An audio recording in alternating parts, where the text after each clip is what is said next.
Bonjour à toutes et bonjour à tous. Nous poursuivons notre tour d'horizon des gérants près déjà de plus d'une soixantaine d'interviews réalisées depuis le premier confinement. L'objectif de toujours apporter plus de transparence pour voilà, les personnes qui regardent ces vidéos. Et vous êtes nombreux. Merci à toutes et à tous de votre fidélité. Et aujourd'hui, nous avons la chance d'échanger avec Antoine Depigny.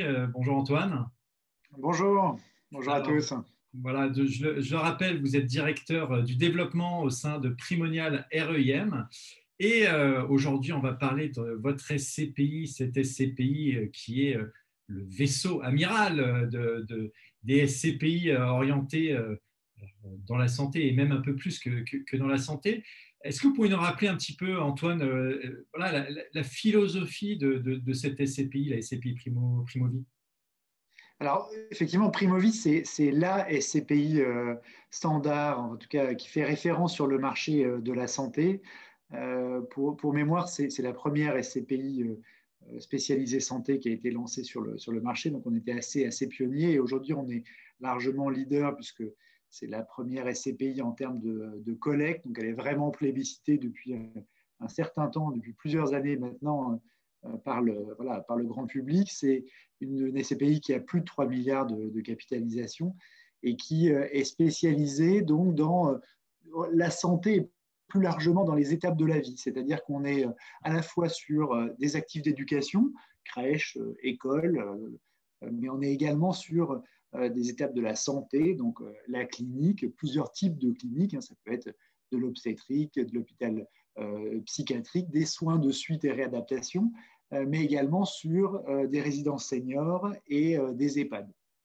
Donc c'est vraiment tout le spectre de la vie qu'on essaye de suivre au travers de cette SCPI. Et on a, on va dire, une grande particularité, c'est que sur ces acteurs et ces actifs, nous avons des baux extrêmement longs. Donc on a aujourd'hui sur la SCPI Primovie une durée moyenne des baux qui excède 10 ans. Donc, ça veut dire que vous avez, quand vous investissez sur Primovie, une visibilité sur les flux qui va au-delà de 10 ans, ce qui est quand même extrêmement rassurant.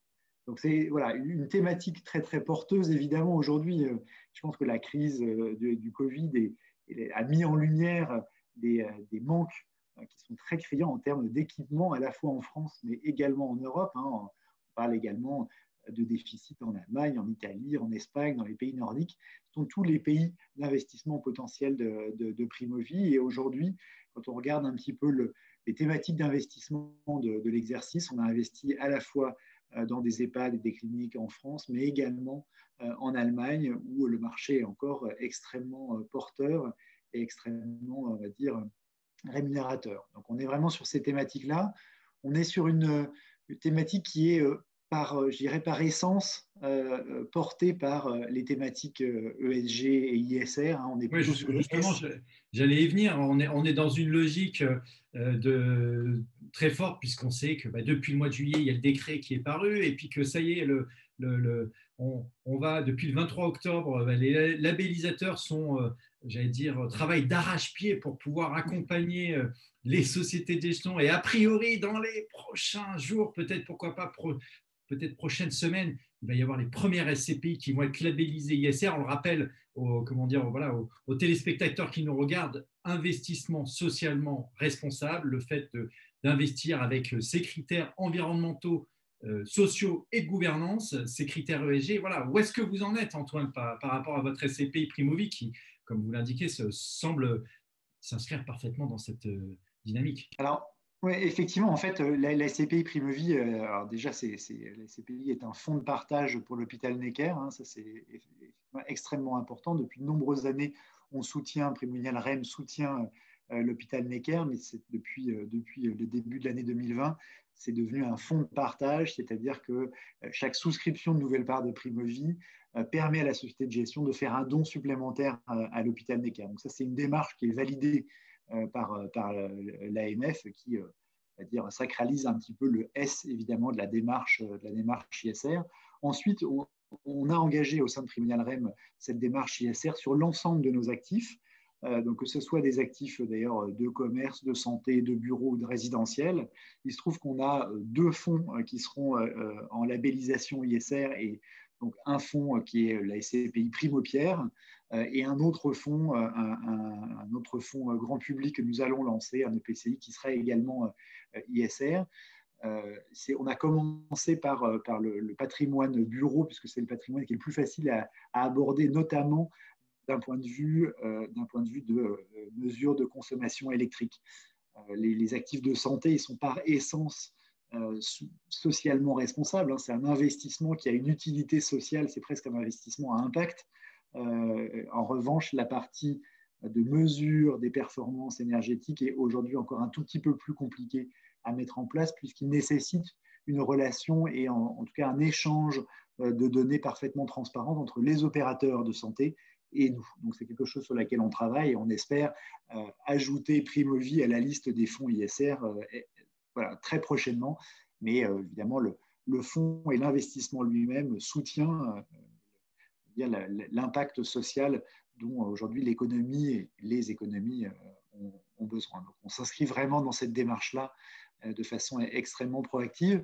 Et cette démarche ISR, elle s'applique, je le disais au début, sur l'ensemble de nos actifs, c'est-à-dire que nous avons défini des grilles et des critères d'analyse dès l'acquisition, et donc nous appliquons ces grilles d'analyse dès l'acquisition, et nous suivons l'évolution de l'ensemble de ces critères tout au long de la vie de l'actif, et ça s'applique également aux actifs de santé, aux actifs d'éducation, aux crèches, tout ce qui participe de la SCPI Primovie.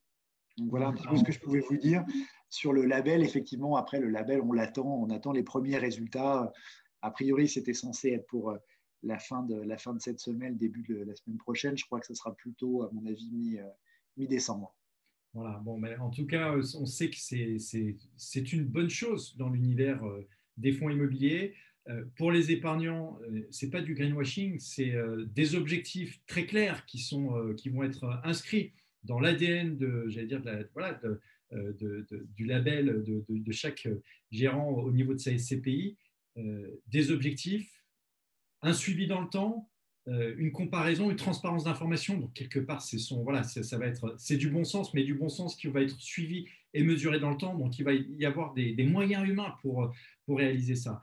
On sait que voilà, qu'on est prêt de clôturer cette année 2020 qui a été difficile.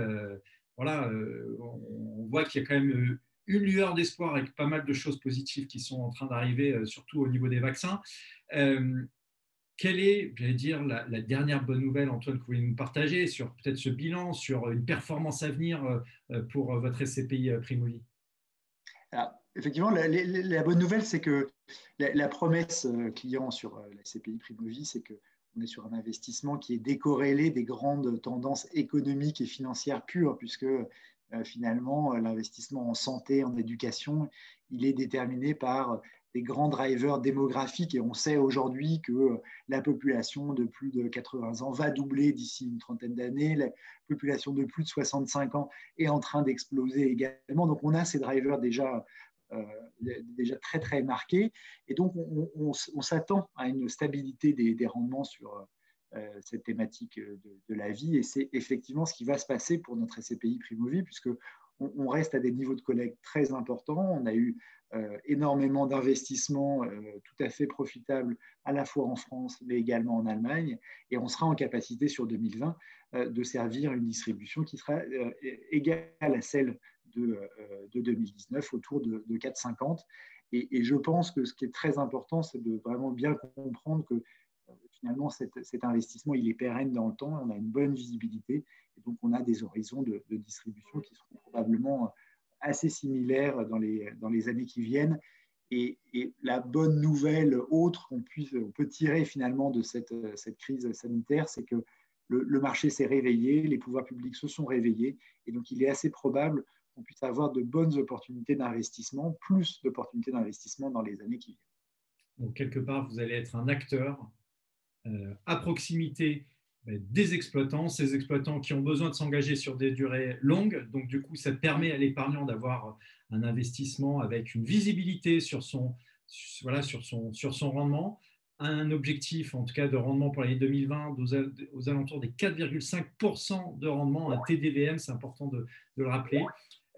En tout cas, merci beaucoup. Je rappelle, vous êtes donc Antoine Depigny, donc le directeur du développement au sein de Primonial REIM. On était là pour parler de la SCPI Primovie, qui est accessible en versement programmé. On peut investir chaque mois un petit morceau de part. Si vous souhaitez avoir davantage d'informations, n'hésitez pas à nous contacter au sein de meilleurscp.com. On vous transmettra les informations nécessaires sur cette SCPI. Merci beaucoup Antoine et à très vite pour d'autres informations et une très belle fin d'année à vous. Merci Jonathan, à très vite. Merci.